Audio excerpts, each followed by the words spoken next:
5万。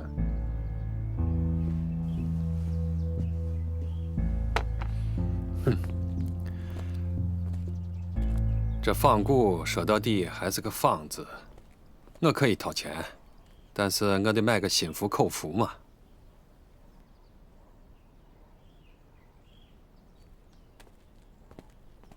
小兄弟，听俺这儿说，那也是个行家，俺想考恁一考。这屋里头有假的，也有真的，你可知道是哪个？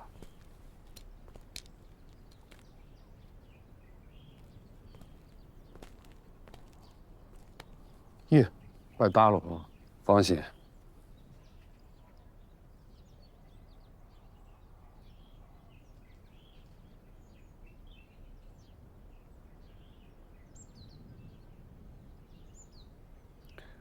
你这个郎耀红瓷瓶，说它假也假，说它真也真。说来听听。清代康熙朝放了大量的宣德瓷器，但是放宣德红丝没有放成。后来康熙朝的郎廷吉放出了郎耀红，这郎耀红红如鸡血，釉中有牛毛纹，脱口垂足，白色灯草边。我说它真，拿到当下它是真的；说它假，放到清代，它就是仿的。那还算有点眼力啊。不过，你这个郎耀红，就连我也差点被唬住啊！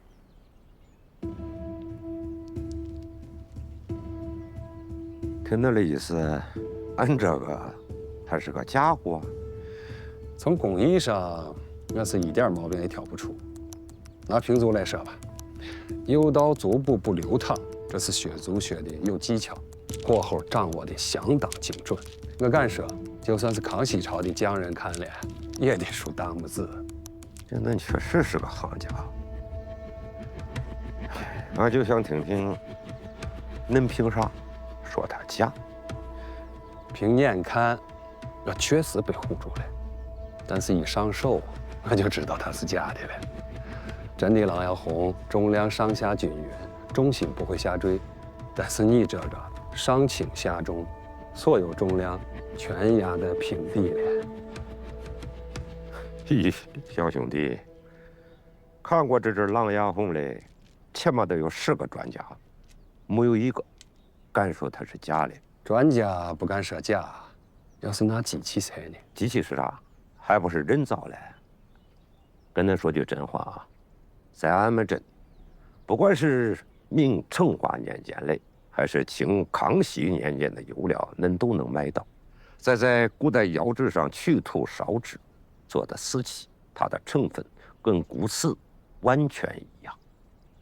呀，老人家这么坦诚，就不怕我偷师？按2句话跟恁说下的，可是老祖宗上100年的本事，恁能偷得走？你说来说去不还是假的吗？我哥说的没错啊。恁哥说了确实没错，但是恁哥说了不算。冒犯一句啊，恁是哪位？能顶得过10个专家？老人家，这一次就算个大年了。我刚说了要买个心服口服，你这工艺水平我是见识了，这个郎耀红归我了。哎呀，你买不起。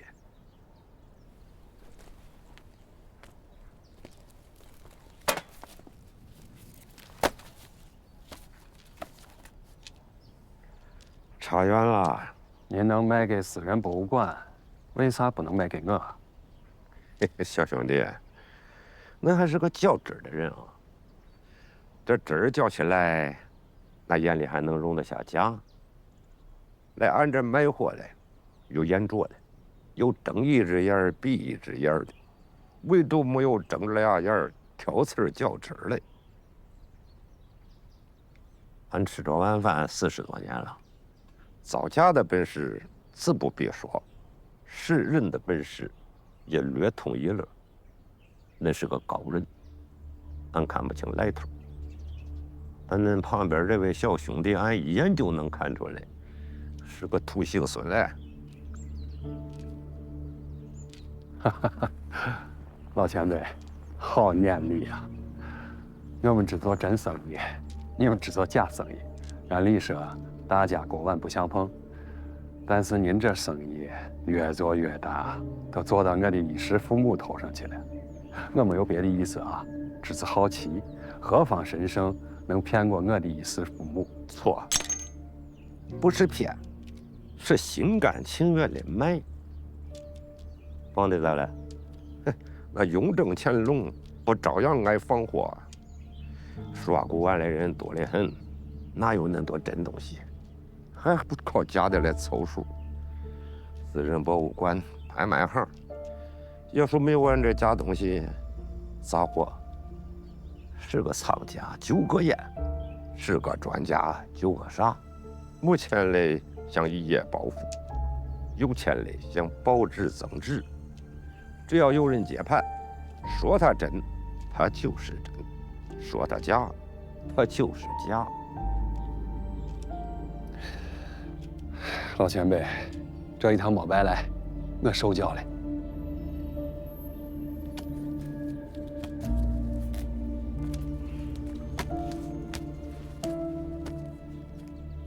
钱不白收。哎，除了这只狼药红瓷瓶，你喜欢哪个随便拿。俺再送你一句话：水至清则无鱼，人至察则无徒。这个圈子有几个珍玩文物嘞？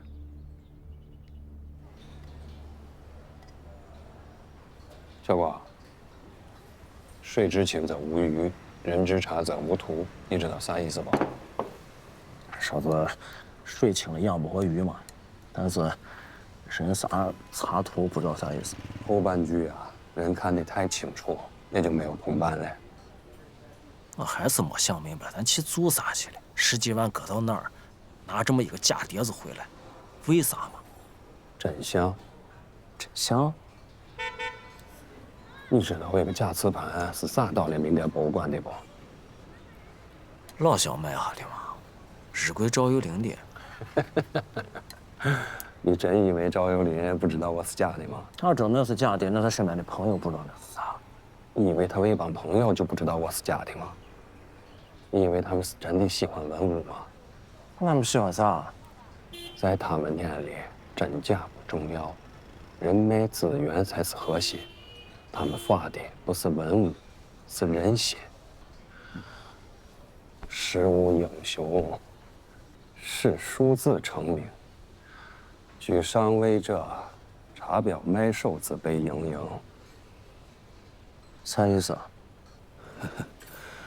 不知为不知，是知也。你比赵有林那帮人有智慧。走吧，往后我们要做的事多得很。哎呀哥，盘子没拿吧？不要了，送给老伴装蒜。留下装蒜啊！对，谢了。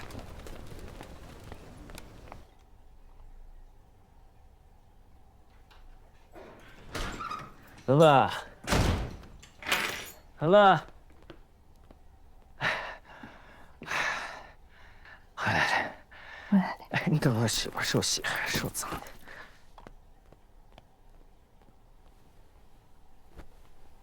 哎呀，我又忘了换鞋了。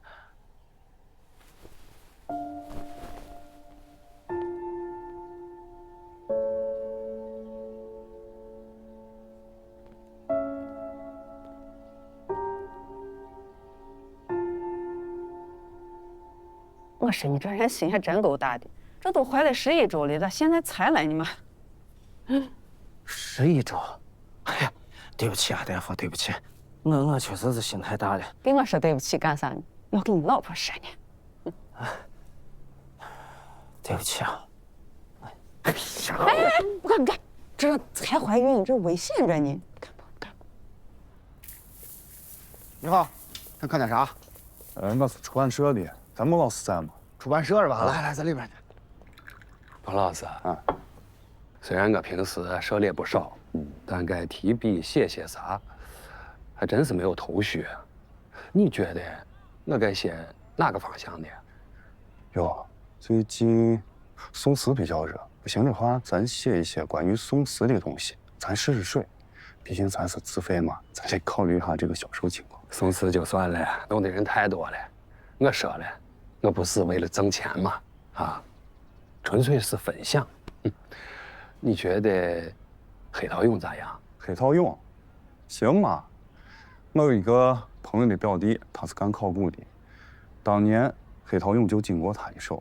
我这回国的时候轰动的很，我国内都没有见过这东西。哦，他在哪儿考古？在银村，听说在那儿发现了一个大墓。我对黑桃蛹还有点研究，我就写写黑桃蛹吧。张所，银村这景色美不美？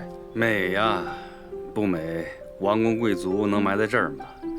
古人说呀，视死如视生，他们在底下也要看风景呢。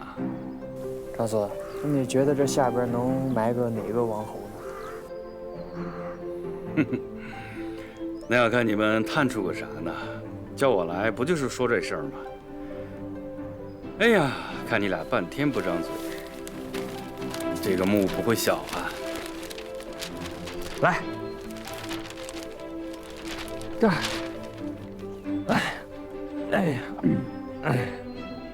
通过这段时间的勘探，我们得出的结果是，这个墓坐西向东，有4条墓道，北墓道长36.5米，宽7.8至31.3米，南墓道长32.7米，宽9.7至40.2米，西墓道长46.7米，宽6米至30.8米，东墓道长134.5米，宽9.7米至40.2米。呀，叫你们来摸清这儿的文物遗存呢，啊？你们探出来一个亚字形的大墓呀！哎呀，这事儿大得很呀！我要向上级汇报。张所，你还没说呢，你觉得这块儿能葬的谁的墓？哎呀，不好说呀。当时黑桃蛹一出来，学界就讨论过这个问题。有些人认为啊，可能是馆陶公主墓，但是现在看来，不太可能是馆陶公主的墓。那我大胆的猜测一下，这有没有可能是汉太宗的墓呢？你妈也真敢猜啊！啊，胆子大得很。你就不怕传出去，别人说你是哗众取宠吗？千百年来，谁不知道凤凰山就是汉太宗赐陵啊？我们最近查了大量的关于凤凰山的文献和资料，发现这种说法的由来也许是误解，反而让我更加坚定了资陵不在凤凰山。走，去凤凰山看看。《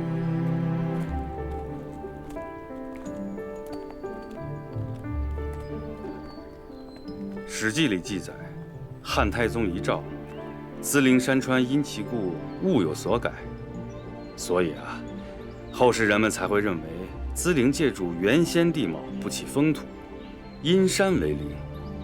你们看，这凤凰山像不像一只展翅飞翔的凤凰？那个凸起的山包包，就是凤凰的头。远远望去，山势险峻，气势非凡，确实像是一座大型的天然陵墓的封土啊。如果说把不起风土、因山为陵作为判断资陵的一个标准，那我认为隐村大墓也符合这一条件呢。啊，我们测过，隐村大墓呈圆丘状，四周的海拔都高于750米。而且它是白鹿原西侧最高的地方。根据罗天祥的《类编长安志》里记载啊，资陵虽然在白鹿原北凤凰山附近，但是呢，这本书的学术价值到底咋样？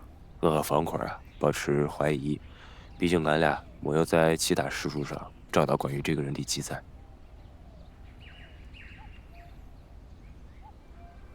这些石碑啊，都是明清时候立的。这些石碑为啥在这儿百年不倒呢？因为人们相信它。上世纪啊，很多中外著名的学者来凤凰山实地考察，得出的结论是一致的。他们认为啊，凤凰山就是子陵。新中国成立以后啊，我们也经过数次的考古研究，最后得出相同的结论。你们大胆猜测，这个想法，我很支持。但是，要推倒学术丰碑，我劝你们慎重。知道这里的分量有多重吗？我知道。张所，我们知道这个猜测太过于颠覆了。弄对了，看正历史；弄错了，就是贻笑大方。何止是贻笑大方，这将会是你们一辈子的学术污点。我不怕，我也不怕。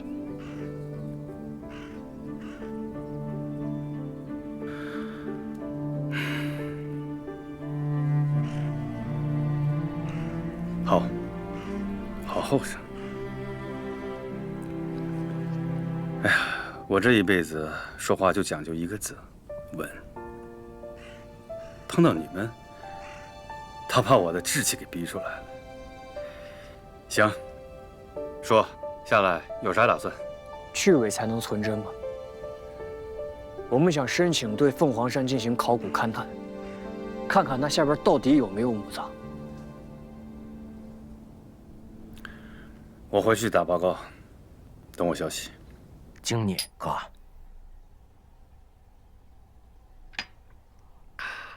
啥事？是。哎呀，喝这么急干啥？那不行，那得喝完了。你今天怪得很啊！高兴成这样，得是有啥喜事？你看，我要当爹了。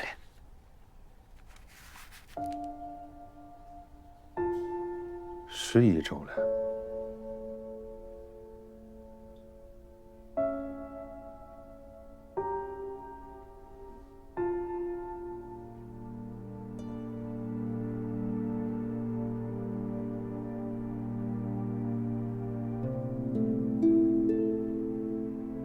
文文，孝光喝多了，把他扶进去吧。进屋睡啊！我就喝了。来，起来。起来，让我喝一个。哎，慢点啊！呀，我自己能走了。慢点。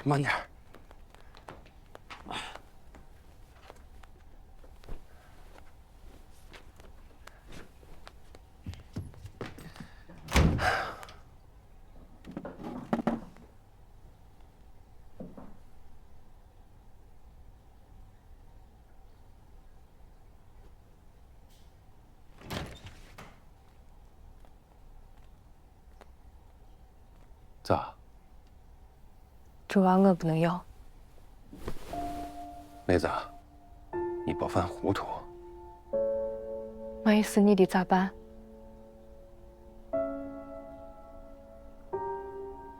你记住，这娃就是你跟孝光的。为了你俩好，生下来，别犯傻。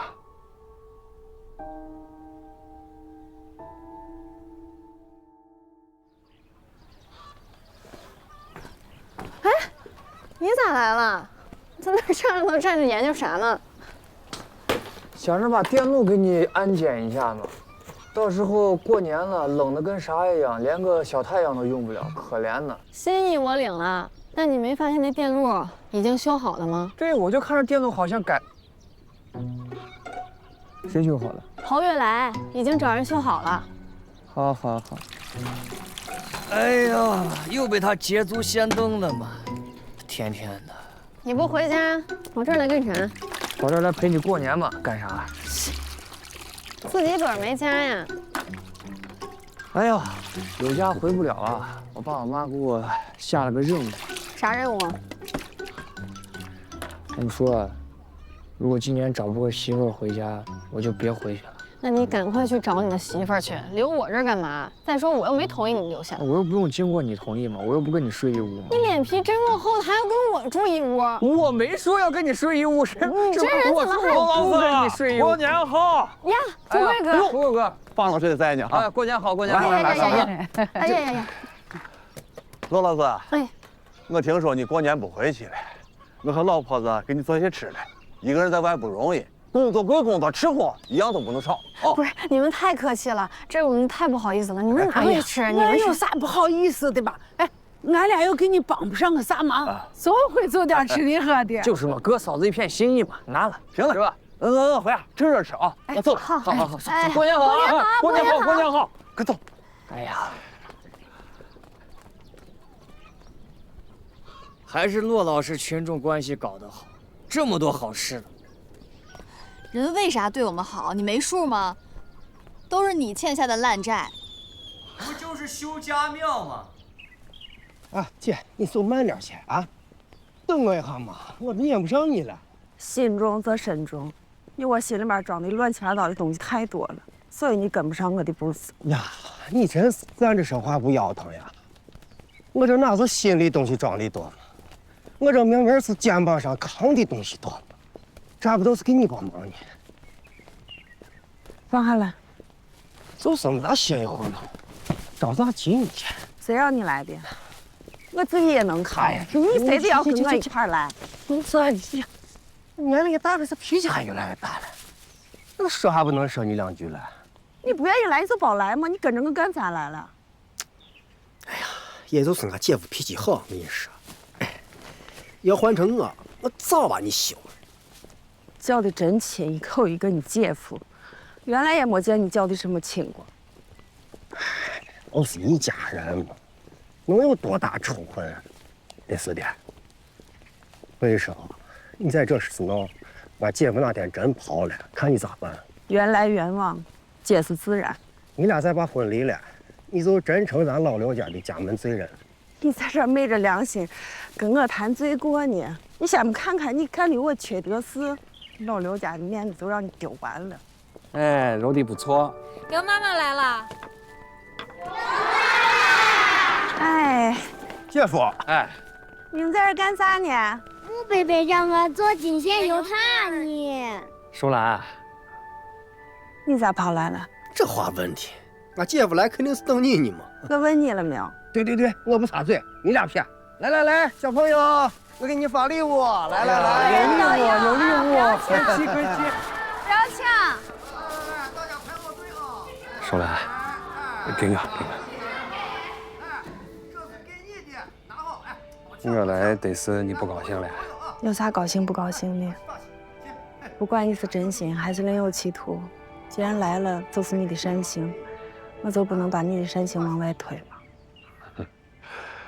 一会儿面行好了，你帮我一块儿做吧。好多年没做金线油塔了，手都生了。今年过年你要是不想回，咱就在这儿过，我陪你。那就先给我们把礼物发了吧。啊，对，发礼物。我这个指的太慢了嘛，笨手笨脚。我希望咱娃生的时候，我正好给织一个蒙背心给穿上，当时他爸给他的礼物。呀，哎，你不要跟我合上啊！我这正学着呢。哎呀，前面一阵乱了，后边就都乱了。看我刚看到那，我找。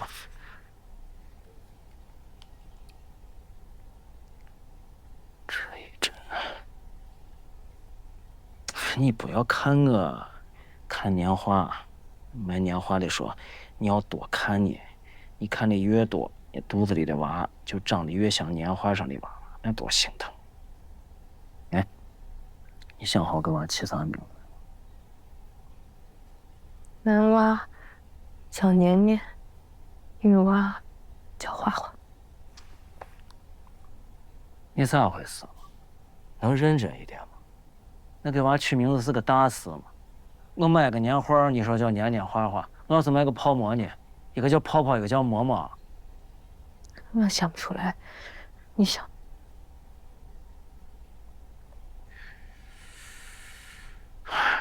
要是个女吧，叫丹丹；要是个男娃，叫丹丹。年年画。丹丹，那不行，让木哥给他们去。你干啥让他去？木哥有文化嘛，也不是外人，那是咱哥嘛，咋不能去？这是我的娃。我知道是你的娃，那木哥那也算是娃的干爹，那跟亲爹一样的嘛。哎，不是我说错了啊！哎呀，人家说怀孕不能生气，你咋回事嘛？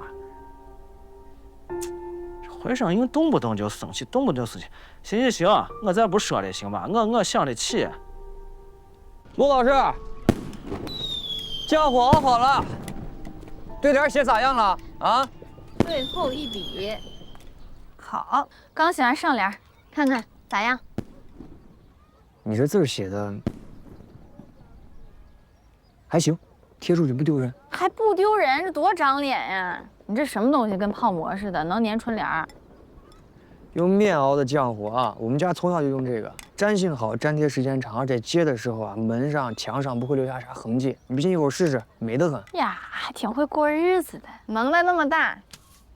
下联归你了。归我了？对，快帮我想一下，空着呢。行，一把手铲分经纬。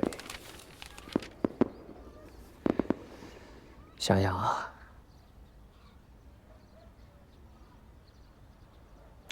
想到了，两个青年心相连，横批是公费恋爱，咋样？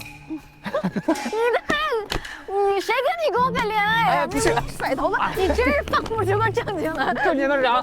正经的屁是吧，老师？你是越来越入乡随俗了，我跟你说啊。爸，妈。今儿天冷呢，咱就不过水了，锅挑。小芳，谢谢。来了，给你口重啊，我给你来2勺。还是我爸最懂我。那必须。叔叔阿姨喝点啊，喝点。来，闺女。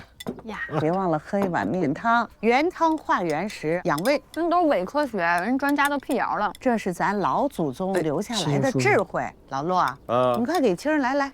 把那个黄瓜丝儿多放一点，你看他那手都爆皮了。好了，指定是缺维生素啊！好，来，闺女再来点。阿姨您喝点吧。喝点，来，阿姨能喝2两。妈，你要这么说的话，我平时心慌，我是不是早应该得心脏病啥的了？你这死丫头啊，怎么胡说八道这毛病你就改不了呢？我跟你说，你跟闺女别动手动脚的，她大过年的啊，2个春节都没在一起过了。没事儿，我好久没挨我妈打了。你还欠。哎呀，你说你爸多会在你面前做好人哈，我这忙的又做吃又做喝的，感情没落下什么好。小明，咋没落好？你看我一直搁这低头吃呢。你是今天最大的功臣，好吃不？好，还没吃。小芳，你多吃点哈。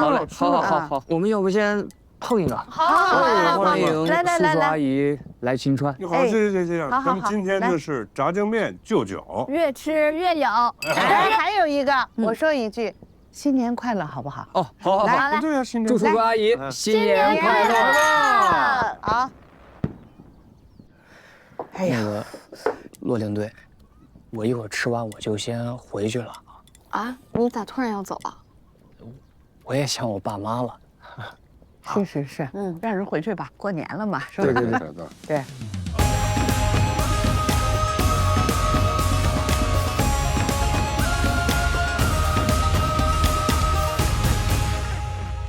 王老师，你对这封面设计还满意不？挺好，简单大方。哎，咱这个序言部分要不要找一个名做背书？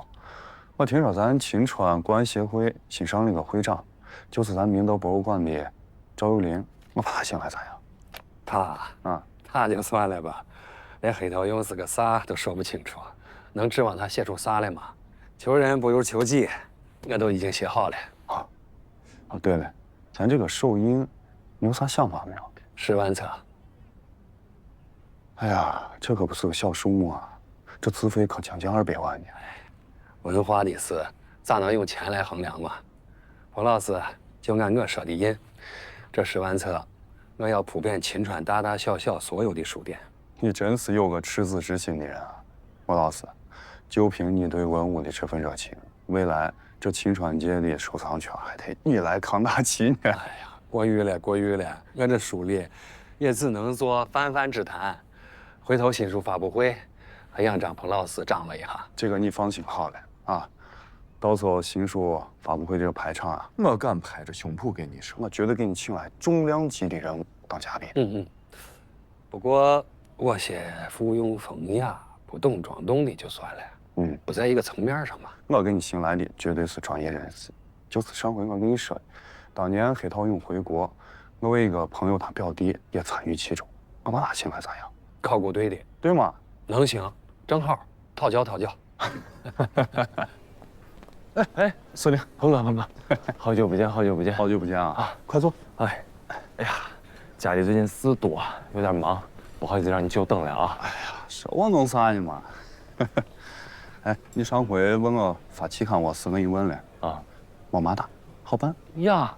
那我得好好感谢鹏哥呢。哎，咱伙计上有一个棘手的事情，你得帮我撑撑面子。啥事情？给咱开个科普课，讲讲黑陶俑的文化内涵，行不行？我有一个朋友开了个公益讲座，郭老师，这事情我可是给人家应下来了，你不要让我到时候做样拉呢。考古的公益讲座，这个事情我100%支持。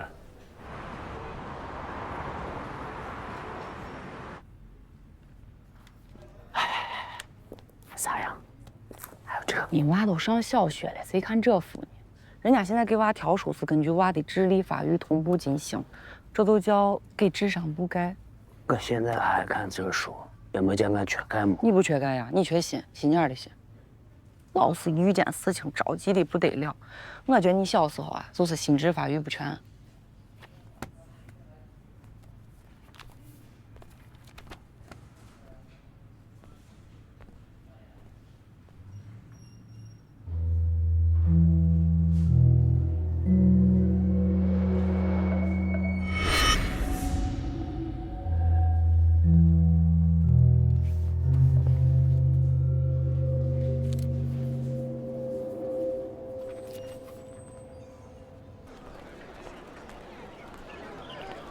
人多的很啊，那事还弄得挺大的。你看，开玩笑呢。哎，彭超啊，这穆建辉是谁嘛？就是我给你之前说的民间学者，研究汉俑的。这签售会现场就是他牵头弄的。研究汉俑的学者我都知道，没听过这号人嘛。哎呀，所以说是民间的嘛。你天天在我象牙塔里面待着，你哪知道这民间事？哎，你不是跟我说你是想我来推广考古的讲座吗？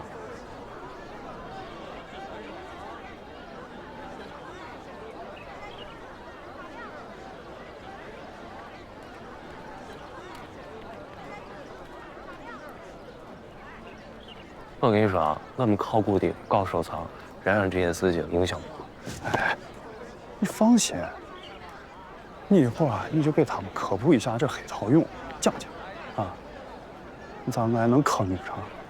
小鹏，哎呦，穆老见面了，还又见面了，我操！来，我给你介绍一下，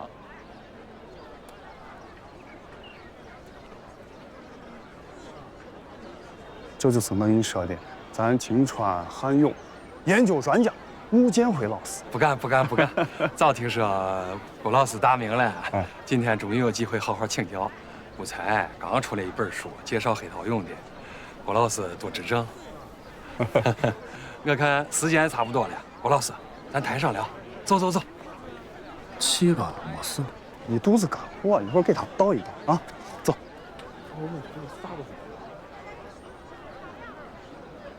各位朋友好啊，欢迎大家来到穆建辉老师的新书签售会。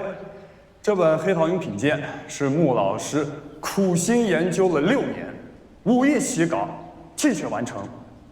而且今天还非常有幸的请到了我们秦川市文物保护考古所的郭世林领队来给大家讲一讲这个黑陶俑的文化，好不好？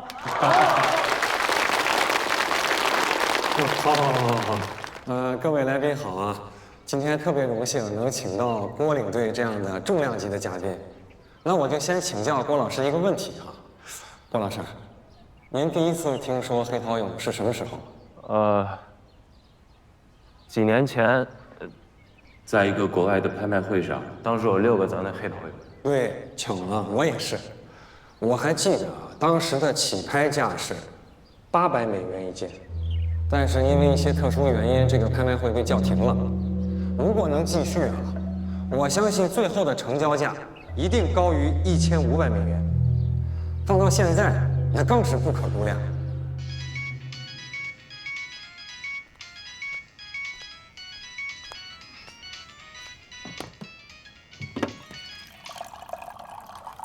齐队。郭世林老师是咋回事嘛？咋给文物贩子站台呢？啥？他咋会跟文物贩子搅到一块儿呢？我在汉唐文化空间，他帮人卖新书，为书市介绍怎样给黑陶俑估价的。啥？国宝为啥能称之为国宝呢？那肯定有它的亮眼的文化价值嘛。你比如说黑陶俑，它为啥贵？因为它是黑的。我又为啥是黑的呢？因为在西晋时期被火烧过。郭老师，那没有说错吧？被火烧过，这点确实没错。这就是历史在藏品身上留下的蛛丝马迹。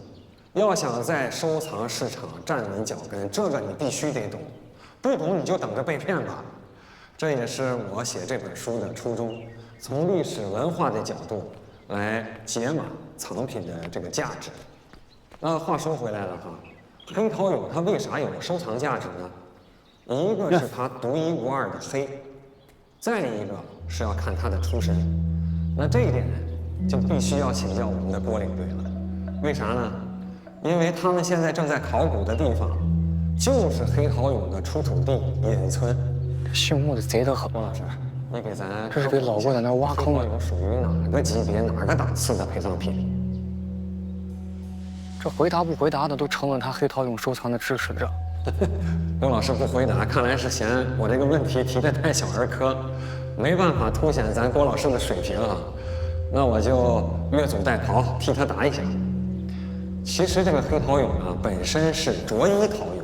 郭世林老师这样一来啊，都是给他增光了啊，提升身价了。大家想一想啊，我皇帝墓里出来的陪葬品和平民墓里出来的能相提并论吗？穆先生，你这个说法我不同意呢。哦，是吗？那我哪句话说的不对呢？难道咱们这个黑陶俑不是出自皇帝墓？而且我还听说呀，在黑陶俑的出土地探出一个大墓，还是鸭子形的。那不是皇帝是个啥？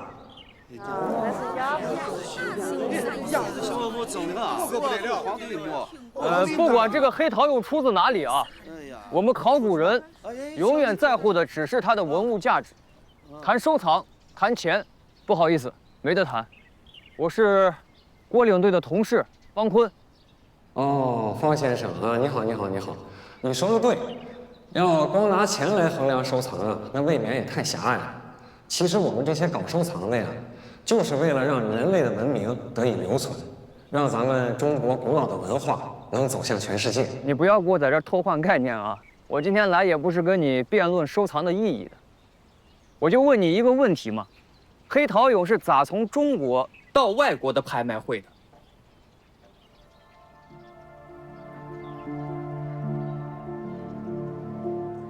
你答不上来，那我就说了啊，是盗墓，是贩卖，是无耻的文物走私。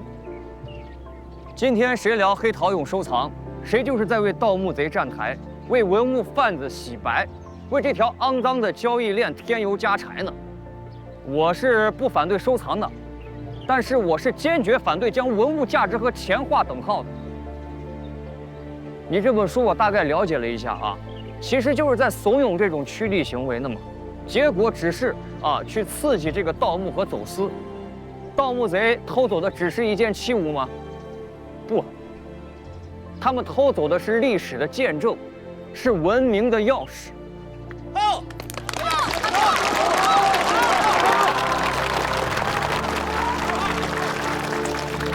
郭士林，你这次把我坑惨了。好，那咱掌声欢送一下郭老师。哎，这还算可以啊。可以可以。穆老板，齐队，那你先回。那行，我去打个招呼。好，我走了啊。好。齐队，你也听我的讲座？应该叫穆专家了。哎呀，啥专家？孔夫子啊，一生述而不作。你这年纪，著书立说了，哎，我要学习嘛。不干，没有啥怕我听的。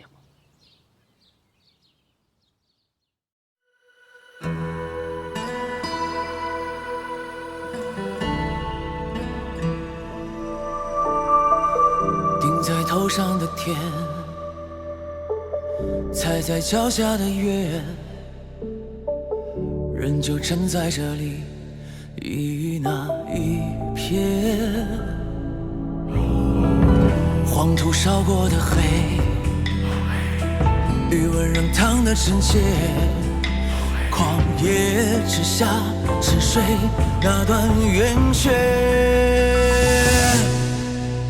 莫停歇，我乘船走马，此心如铁，把百里星传给一轮明月。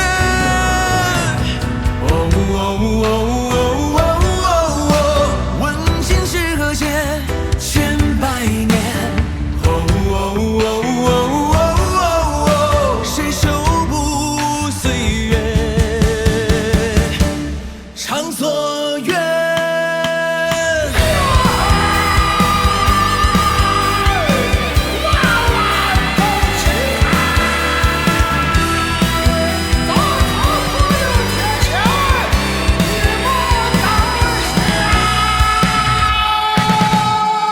上顶舟头去了又回，汉阳汤泥渡黄河水。一辈子就为存真趣味，撞南墙也不后悔。我乘船走马，此心如铁，把百里星传给一轮明月。